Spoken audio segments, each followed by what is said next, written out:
सुंदर नगर के गांव में पीलू चिड़िया रहती थी। उसके पिताजी फैक्ट्री में काम करते थे और माँ घर संभालती थी। पीलू गणेश जी की बहुत दिल से भक्ति करती थी। एक दिन पीलू के पिताजी का एक्सीडेंट हो जाता है और उनके हाथ पांव टूट जाते हैं। बबली कहती है, हे भगवान, ये तो बहुत बुरा हुआ। घर में शादी के लायक लड़की बैठी है और इनका एक्सीडेंट हो गया। इनके इलाज के लिए हमारे पास पैसे भी तो नहीं है। माँ, तुम चिंता मत करो। गणेश जी की कृपा से पिताजी की जान तो बच गई ना। इससे बढ़कर क्या हो सकता है। बाकी पिताजी के इलाज के लिए मैं पैसे कमाऊंगी। देखो माँ, मैं तो हर दिन गणेश जी को मोतीचूर के लड्डू भोग लगाती हूँ। वो लड्डू गणेश जी को बहुत अच्छे लगते हैं। अब से मैं मोतीचूर के लड्डू बनाकर बेचा करूँगी। गणेश जी की दया पर विश्वास रखो माँ। ठीक है बेटी, अब सब गणेश जी की कृपा पर ही हम छोड़ देते हैं। मुझे तेरी भक्ति और गणेश जी पर पूरा भरोसा है। इसके बाद पीलू मोतीचूर के लड्डू बनाना शुरू कर देती है। उन लड्डुओं को वो बहुत अच्छे से रंग बिरंगे कागज में पैक करती थी और उन्हें एक टोकरी में ले जाकर बेचने लगी है। मोतीचूर के लड्डू ले लो। घर के बनाए हुए शुद्ध स्वादिष्ट ऐसे लड्डू कभी भी नहीं खाए होंगे। तो हरी तोती उसको बुलाती है। अरे वाह पीलू, ये इन्हें देखकर ही खाने का मन कर रहा है।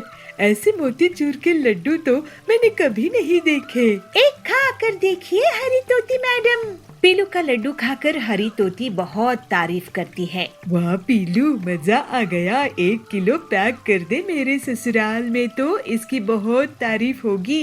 अपनी बेटी के जन्मदिन में मैं इसे बांटूंगी। गणेश जी की जय हो। इस तरह से पीलू दिन रात मेहनत करती थी, मोतीचूर के लड्डू बनाती और उसके पैसों से अपने पिताजी का इलाज करवाती थी और अपना घर खर्चा चलाती थी। धीरे धीरे उसके यहाँ ग्राहकों की भीड़ लगने लगती है। माँ, पापा, लड्डू अच्छे से बिक रहे हैं। गणेश जी की बहुत दया है। उन्हीं के लिए बनाए हुए भोग से हमारा घर चल रहा है। मेरी बेटी तो बहुत होनहार है।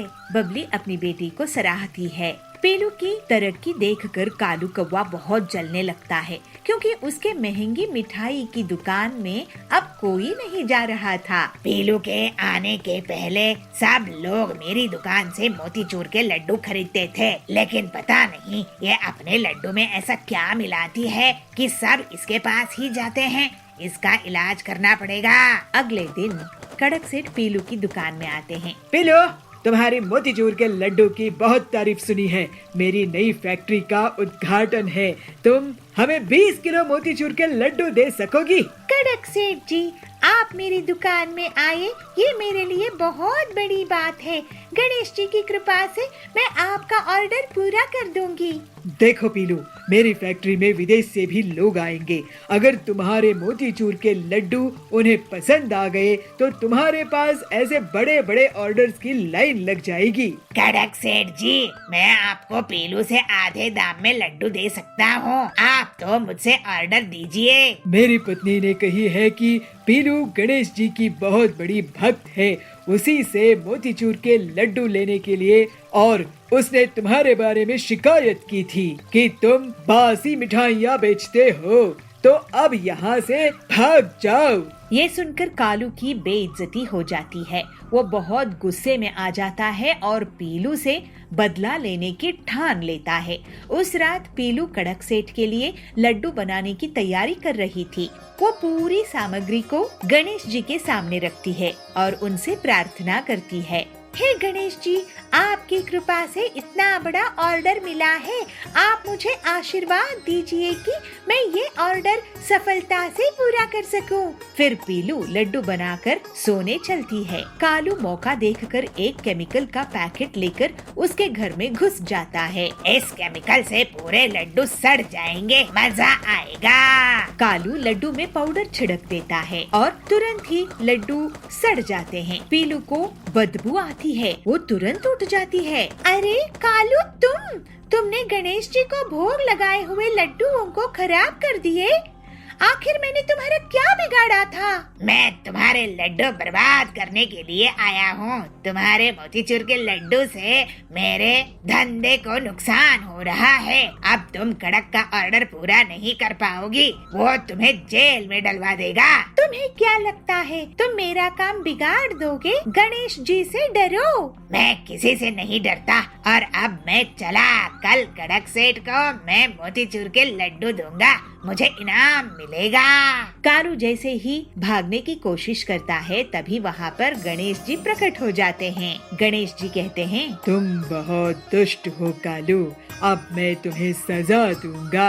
इसके बाद कालू को गणेश जी की शक्ति उठाकर पटकने लगती है। मुझे माफ कर दीजिए गणेश भगवान, मैं जंगल छोड़कर चला जाऊंगा। भगवान गणेश जी आपकी जय हो, आपने मेरी रक्षा किए। बेटी, तू मेरी इतने दिल से भक्ति करती है, तुझ में कोई स्वार्थ नहीं है। तुझ जैसे भक्त अब तक मैंने कहीं नहीं देखे।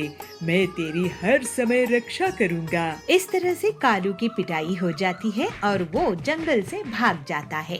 पीलू के मोतीचूर के लड्डू को गणेश जी अपने आशीर्वाद से ठीक कर देते हैं और उन्हें खाकर कड़क सेठ के मेहमान पीलू की बहुत तारीफ करते हैं। अब पीलू की दुकान इतनी चलती है कि वो अपने पिताजी का अच्छे से इलाज करवा लेती है। अब पीलू और उसका परिवार गणेश जी की भक्ति करते हुए हंसी खुशी रहने लगते हैं। कोल्हापुर नाम का एक छोटा सा गांव था। उसके जंगल में बबलू कबूतर अपनी पत्नी पीलू चिड़िया के साथ रहता था। वो एक लकड़हार था और लकड़ियाँ काट के उनके घर बनाकर वो लोगों को वो दिया करता था। पीलू एक दिन कहती है, अरे सुनते हो जी, आप आजकल क्या कर रहे हैं? सिर्फ लोगों के घर ही बनाते रहोगे कि हमारा घर भी ठीक करोगे? बारिश तूफान का मौसम आने वाला है, अगर घर ठीक नहीं किया तो अपने यहाँ पानी भर जाएगा। अरे ठीक है, क्यों परेशान हो रही हो? अभी 2 घर और बना लूं, उसके बाद अपने घर को ठीक कर दूंगा। 2 घर बनाना है या 20? तुम्हें पैसे तो कोई देता नहीं है। आखिर कब तक हम गरीबी में रहेंगे? तुम्हारे साथ वाले देखो कितना आगे बढ़ चुके हैं, गाड़ी ले लिया है, घर ले लिया है। वो सब अपने काम में गलत तरीके से मुनाफा कमाते हैं, अपने ग्राहक को ठगते हैं। मैं ऐसा नहीं कर सकता। आखिर लोगों की मेहनत की कमाई का अपने सपनों का घर जो है, इसमें ठगना पाप होगा।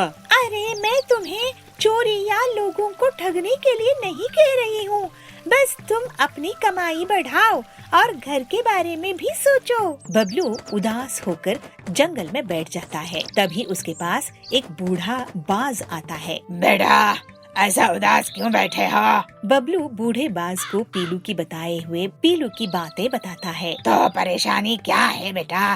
तुम तो बहुत होनहार लकड़हारे हो।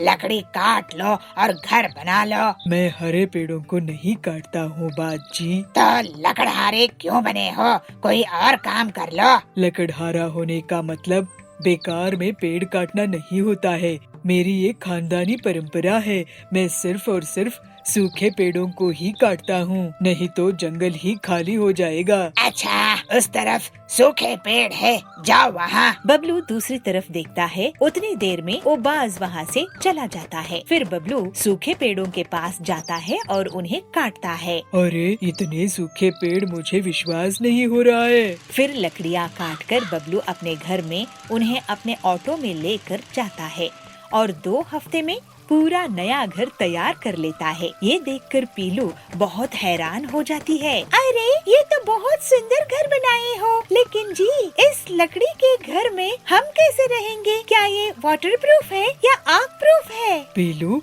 मुझसे ये घर कैसे बन गया पता नहीं। मुझे एक बूढ़े बाज मिले थे जंगल में, उन्होंने मुझे सूखी लकड़ियाँ दिखाई। तभी वो बूढ़ा बाज वहाँ आ जाता है। अरे वाह बेटा, तुम तो कमाल के कारीगर निकले। इतना बढ़िया घर, वो भी लकड़ियों का। लेकिन बाजी, पीलू का कहना सही है, आग पानी से कैसे बचाएंगे इसे? तभी वो बाज एक साधु बन जाता है। मैं जंगल का साधु हूँ। मैंने तुम्हें पेड़ को बचाते हुए देखा है बेटा। तुमने लालच में आकर कभी उन्हें नहीं काटा। मैं तुम्हारे इस लकड़ी के घर को आशीर्वाद देता हूँ कि इसे ना तो आग लगेगी ना ही पानी कुछ बिगाड़ पाएगा, और तुम और भी ऐसे ही सूखे पेड़ की लकड़ी के घर बनाकर अपना कारोबार करो। साधु बाज की बात सुनकर पीलू और बबलू बहुत खुश हो जाते हैं। बाज बाबा जी, मुझे माफ कर दीजिए। मैं अपने पति को भला बुरा बोल रही थी, लेकिन वो सिर्फ इनकी भलाई के लिए। आपके आशीर्वाद से अब हम अच्छे से रहेंगे। इसके बाद साधु के आशीर्वाद और अपनी मेहनत के दम पर बबलू और लकड़ी के घर का कारोबार करने लगा और मुनाफा कमाने लगा। अब वो और पीलू हंसी खुशी रहने लगे।